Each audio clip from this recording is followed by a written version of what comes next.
बोला छठी माई की जय। एक जनी रही माई बेटवा तो छठ भूखी रही हैं, हर चीज़ कुल चीज़ ठीक ठाक से भय। और जब भिनसार भय तो सवेरे जौन बाटे खाना खाए जो नहीं भे तो अपने लड़किया के पठाई दी मानसू की नहीं रहा बेटा हुआ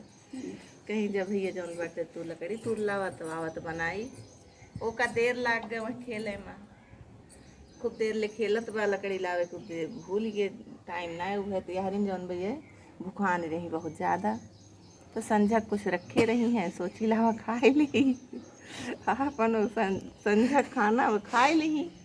और वाहरिन यारिन ये खाए ली वाहरिन जौन बा सांप जौन बा उनके लड़कियाँ कहाँ ली ली जैसे से खा थी वो ससुर लीलत जात बा।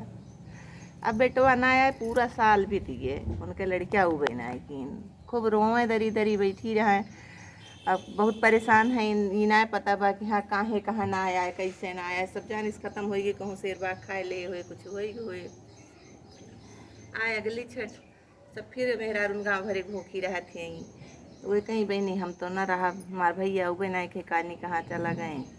हम तो न रहा तो मेहरारून कहीं ना ही रहा। अब ही तो कोनो पता बा ना कि हाँ सही सही कहूँ ख़त्म हो गए के जान कहूँ गए हुए अबे करें भूखी रहा भूखम न छोड़ा वो फिर भूखी रही फिर पूजा पाठ की गई खिचड़ी बनाई और खाई जैसे खिचड़ी खा थी ताजी ताजी तसस जौन बस सांप उनकी लड़कियाँ कहाँ वो गिल दी